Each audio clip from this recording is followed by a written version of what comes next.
the world's great novels.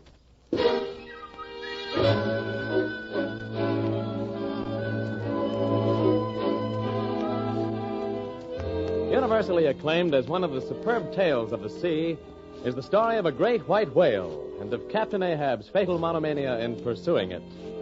The NBC University of the Air presents the first installment of a 4-part radio edition of Herman Melville's adventurous classic, Moby Dick. Another in a series of books that live, the world's great novels.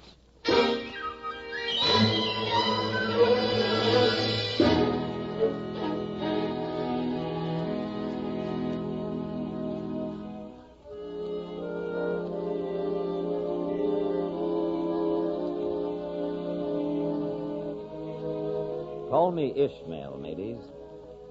Some years ago, I thought I would sail about a little and see the watery part of the world. It's a way I have of driving off the spleen. In fact, whenever it's a damp, drizzly November in my soul, and I find myself involuntarily bringing up the rear of every funeral I meet, then I account it high time to get to sea.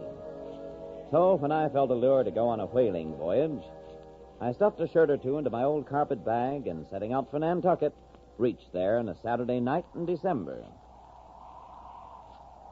It was a dark and dismal night, cold, windy, and cheerless. I knew no one in the place. With anxious grapnels, I sounded my pockets and only brought up a few pieces of silver. So, wherever you go, dear Ishmael, said I to myself, be sure to inquire the price, and don't be too particular. A few minutes later, not far from the docks, I dimly saw the swinging sign of the Spouter Inn. It had a poverty-stricken sort of creak to it, and I thought that here was the very spot for cheap lodgings. So I went in. Good evening, landlord. Good evening, young man. It's a boggy, soggy, squitchy night. God help all poor sailors on a night like this. Can I get a room here? Sorry, lad, but there's not a bed unoccupied. Oh, but avast. You ain't no objections to sharing a harpooner's blanket, have you? Well, I hadn't thought of... I suppose you're going a whaling, so you'd better get used to that sort of thing. Maybe I could sleep on this bench here. There's a foot too short, lad. If you don't mind, tell me about this harpooner.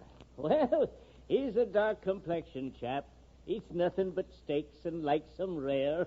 Oh, where is he? Is he here? He'll be here afore long. But it's nearly midnight now. Does he always keep such late hours? No. Generally, he's an early bird. Early to bed and early to rise. Yeah, he's the bird that catches the worm. But tonight he went out a-peddling, you see. And what on earth keeps him so late, I don't know. Unless he can't sell his head. Can't sell his head? What sort of bamboozling story is this you're telling me? It is no bamboozle. Do you pretend to say, landlord, that this harpooner is actually engaged this blessed Saturday night, or rather Sunday morning, in peddling his head around this town? That's precisely it. And I told him he couldn't sell it here. The market's overstocked. Overstocked with what? With heads, to be sure. Ain't there too many heads in the world? I tell you what it is, landlord. You'd better stop spinning that yarn to me. I'm not green. Oh, I can see that. Many's the lad who arrives fresh from plowed fields to go whaling, with bell buttons to his waistcoat and straps on his canvas trousers. Poor hayseeds. How bitterly burst those straps in the first howling gales, when they're driven, straps, buttons, and all, down the throat of the tempest. I've no bell buttons nor straps either. No, you're not green, lad. But you'll be done brown if that harpooner hears you slander his head. Perhaps I'll break it for him. It's broke already. Broke? Actually broke, do you mean? Certain. And that's the very reason he can't sell it, I guess. Landlord, you and I must understand one another. I come to your inn and want a bed. You tell me you can only give me half a one, that the other half belongs to a certain harpooner, who, according to your story, sounds mad, and I've no intention of sleeping with the madman. Be easy, lad, be easy. This here harpooner I've been telling you of has just arrived from the South Seas, where he bought up a lot of embalmed New Zealand heads. They're great curios, you know, and he sold all of them but one. And that one he's trying to sell tonight, because tomorrow's Sunday, And it would not do to be selling human heads about the streets when folks is going to churches. Ah, so that's it. Though it does seem to me that a harpooner that stays out of a Saturday night clean into the holy Sabbath to sell the heads of dead idolaters is a dangerous man. He pays regular. But come, lad, it's a nice bed. Besides, I hum you won't see that harpooner tonight. He's come to anchor somewhere. So come along, then. Do come. Won't you come? Very well, landlord. I'll chance it. Brave lad. Here, I'll give you a glim in a jiffy. Now then, come along, right down the hall. So you're going to whaling? Yes. You see, I'm not so much bound to any haven ahead as rushing from all havens astern. Don't rush too fast, my lad. There's death in this business of whaling. Aye, a quick bundling of a man into eternity. Well, here we are. It's as cold as a clam in here. Ah, but look at the bed. A nice bed. Sal and me slept in that bed the night we were spliced, about 100 years ago. So make yourself comfortable now, and good night to you.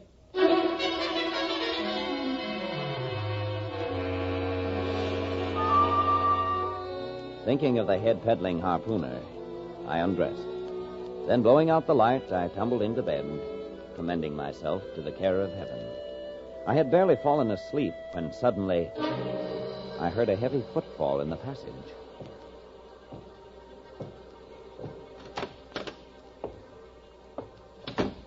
Holding a candle in one hand and an embalmed head in the other, the stranger crossed the room without seeing me. I lay utterly still. Good heavens! Such a face, dark, purple, without a hair on his head except a small scalp knot. Some abominable savage here in this room. Suddenly he picked up a tomahawk from the table and put it between his teeth. The next moment the room was plunged in darkness, and this wild cannibal sprang into bed with me. I sang out, Landlord, help! Save me! Boy, devil you! Help! You no speaky, I kill thee. Landlord, save me! Here, what's going on in here? So it's you, Queequeg. Don't be afraid now, lad. Queequeg here wouldn't harm a hair on your head. How didn't you tell me that this infernal harpooner was a cannibal? Didn't I tell you he was a peddling heads around town? Besides, better sleep with a sober cannibal than a drunken Christian. Well, tell him to stash his tomahawk there. It's dangerous, and I ain't insured. Queequeg, look here. You sabi me.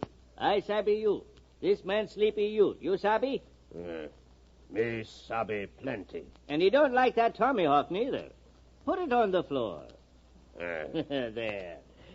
Now then, lad, turn flukes again and go to sleep. Good night, landlord. I never slept better in my life. The next morning I examined my roommate with much interest. Cannibal he indeed was, but he looked like a man who had never cringed and had never had a creditor.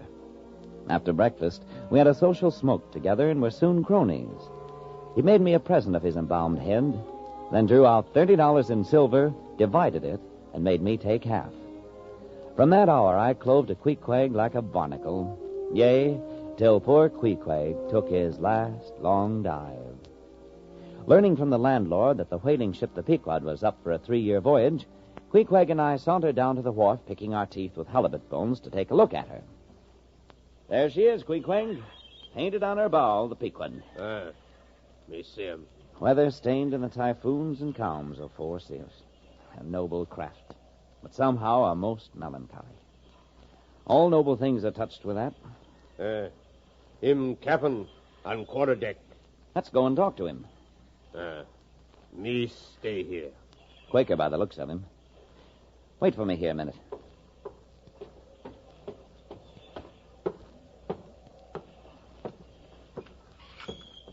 Are you the captain of the Pequod? What dost thou want of him? I was thinking of shipping.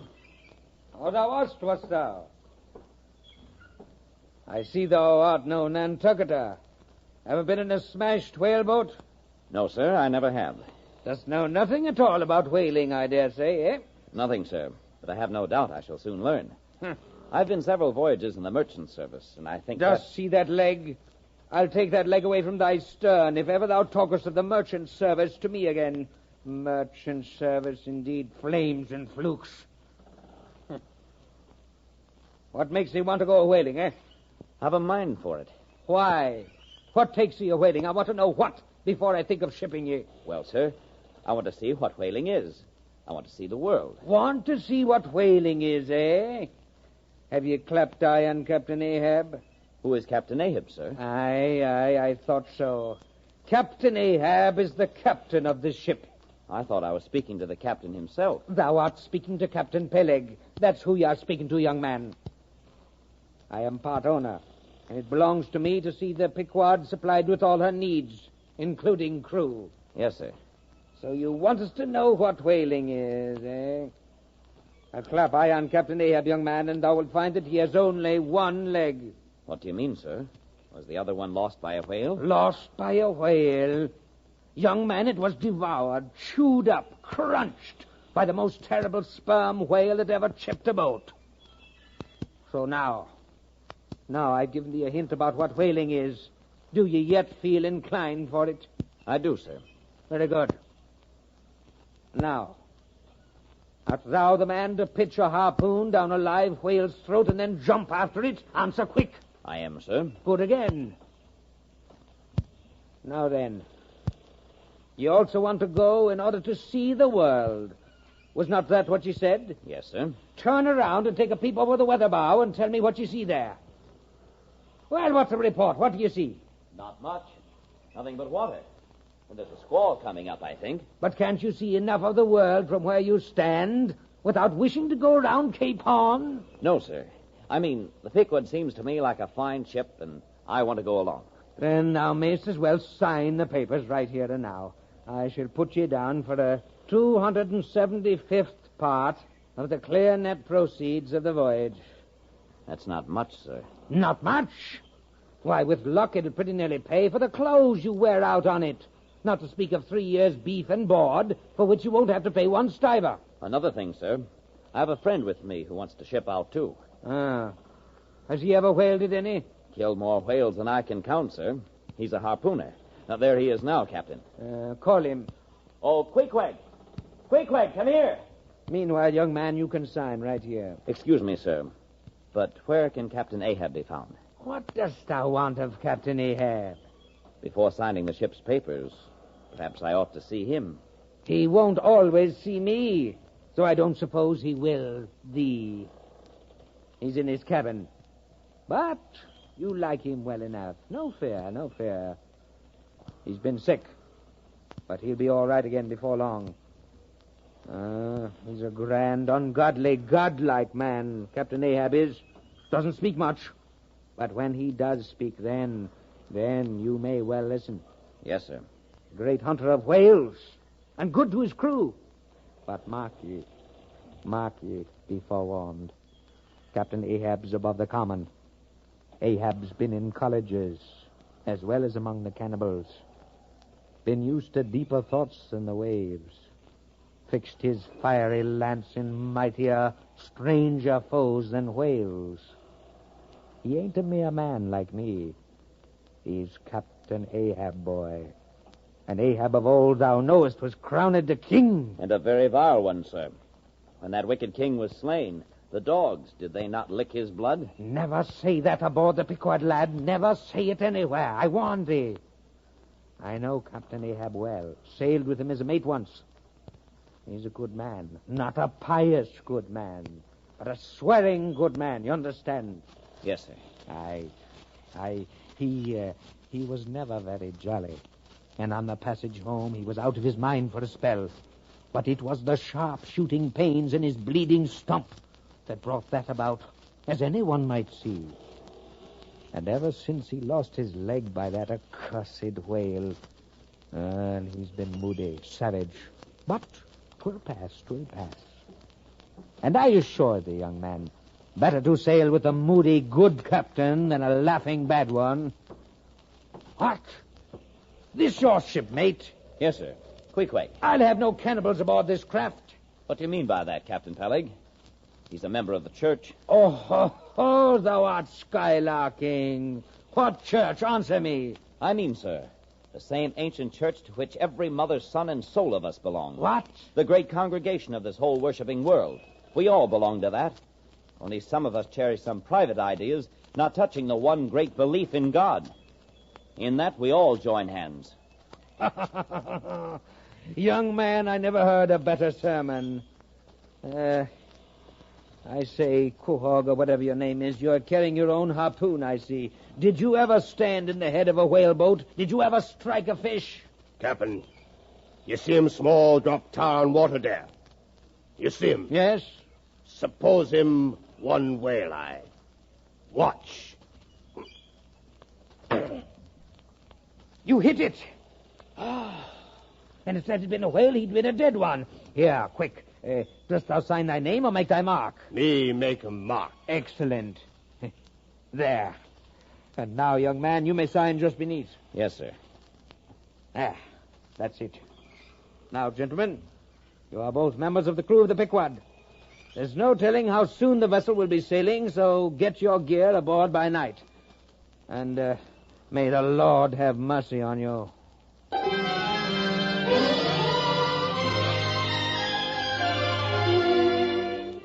As Queequeg and I set out for the Spouter Inn, I did but half fancy being committed this way to so long a voyage without laying my eyes on the man who was to be the absolute dictator of it so soon as the ship sailed out upon the open sea. But I said nothing and tried to think of nothing when suddenly a stranger in a faded jacket and patched trousers accosted us. Shipmates, have you shipped in that ship? You mean the ship Pequod, I suppose? Aye, the Pequod. That ship there. Yes, we have just signed the articles. Anything down there about your souls? About what? Oh, perhaps you haven't got any. What are you jabbering about, matey? He's got enough, though, to make up for all deficiencies of that sort in other chaps. Let's go, Queequeg. This fellow's talking about something and somebody we don't know. Stop. You said true. You haven't seen Old Thunder yet, have you? Who's Old Thunder? Captain Ahab. What? The captain of our ship, the Pequod? Aye. You haven't seen him yet, have you? No, we haven't. He's been sick, they say.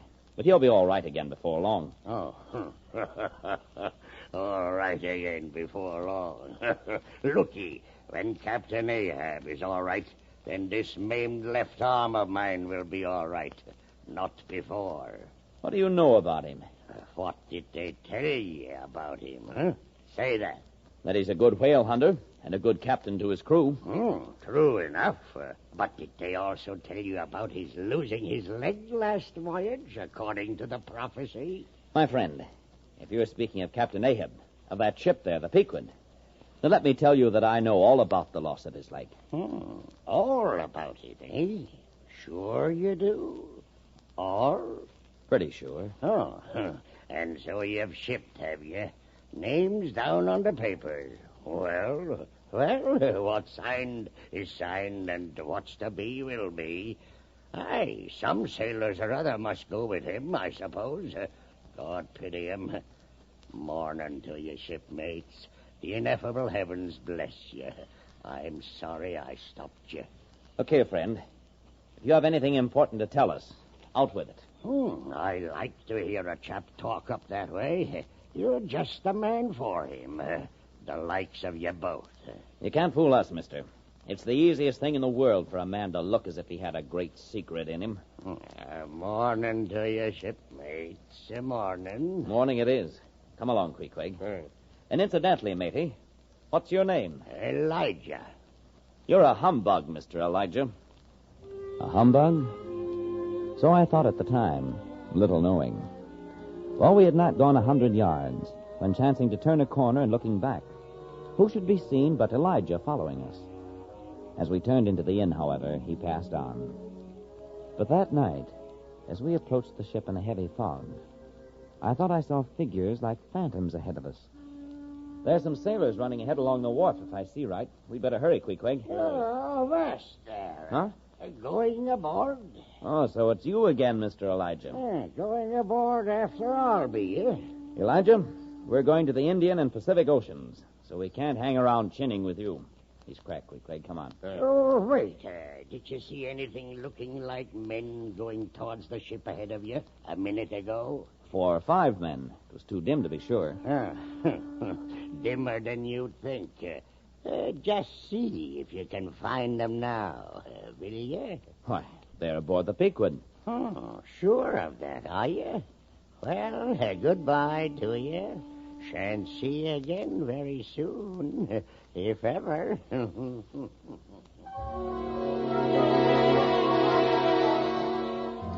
Stepping on board the Pequod, no one who could have been the Phantoms were in sight. Only the crew. But there was not much chance to think over the matter, for the ship was about to get underway. Man the capstan! Blood and thunder, jump! Spring, thou sheephead! Spring and break thy backbone! Why don't you spring, I say, all of you, spring! You with the red whiskers, spring! You there, green pants, spring your eyes out!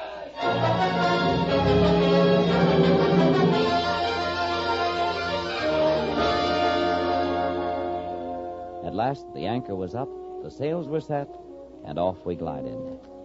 We gave 3 heavy-hearted cheers, and as day merged into night, blindly plunged like fate into the lone Atlantic. For several days after leaving Nantucket, nothing above hatches was seen of Captain Ahab. 'Twas the chief mate, Mr. Starbuck, who ran the ship.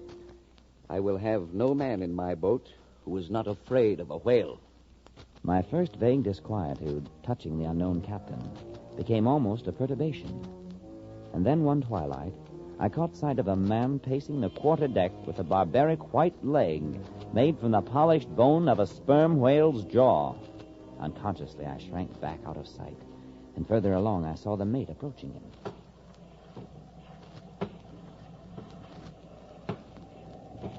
Excuse me, Captain Ahab. Yes. What do you want, Starbuck? If Captain Ahab pleases to walk the planks, no one can say him nay. But with the cabins just under the deck and night coming on, I thought there might be some way of muffling the noise. Oh, you did you? Yes, sir.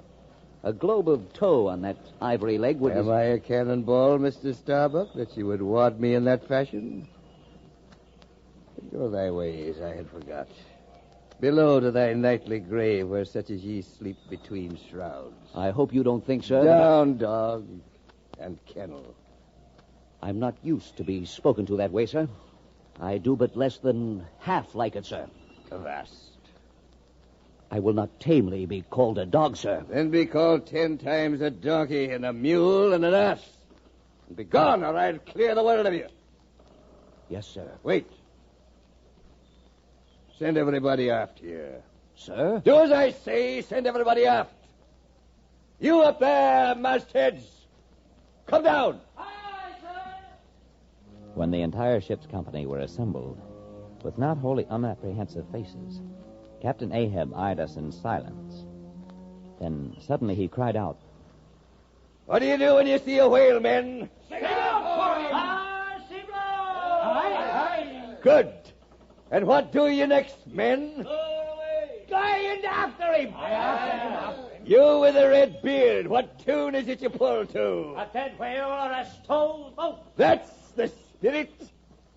Now, men, you see this $20 gold piece?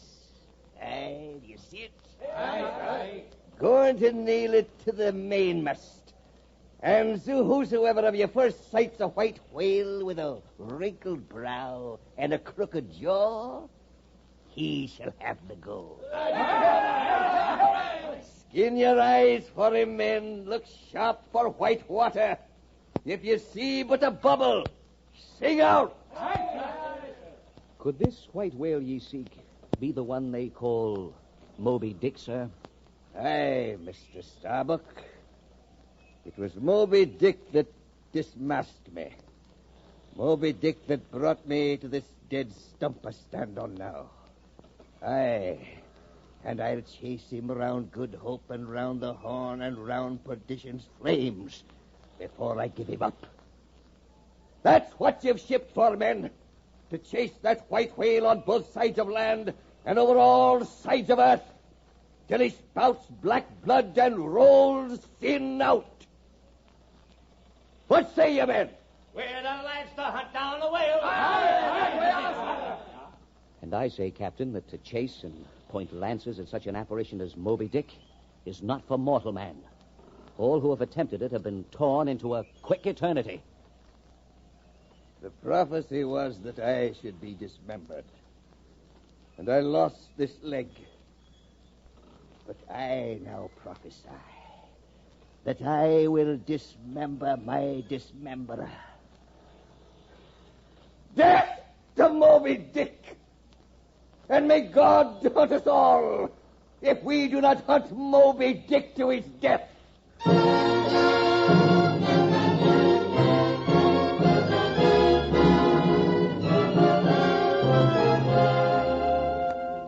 Thus Captain Ahab cherished a wild vindictiveness against the white whale.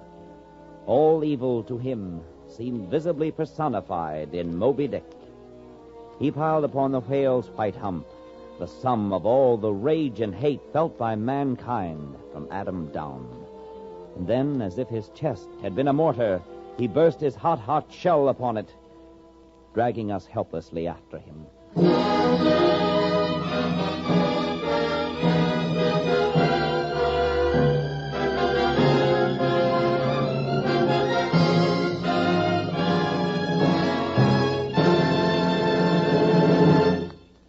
Moby Dick by Herman Melville is one of the world's great novels, brought to you each week by the NBC University of the Air.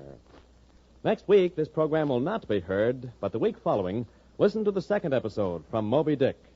And remember that this and many other fine books are to be had in your local public library. To enhance your enjoyment of these broadcasts, NBC offers you Herbert Gorman's Handbook of the World's Great Novels.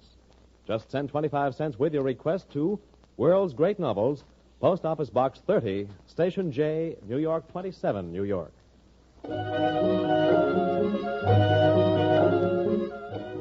Moby Dick is adapted for radio by Frederick Schlick, and the music composed by Emil Soderstrom, the orchestra directed by Bernard Berquist. The entire production was under the direction of Homer Heck. Ishmael is played by Everett Clark, Captain Ahab by Jess Pugh, the Landlord by Charles Eggleston, Queequeg by Boris Applin, Peleg by Arthur Peterson, Elijah by Kurt Kupfer, Starbuck by Don Gallagher, and Red Whiskers by Joe Anthony. Remember, great novels will not be heard next week, but will return to the air the week following. This is David Garraway. The program came to you from Chicago.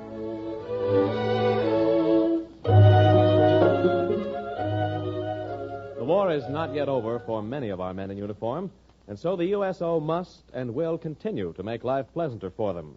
Stand by the GI. Contribute generously to the USO. Remember, they still need USO, and USO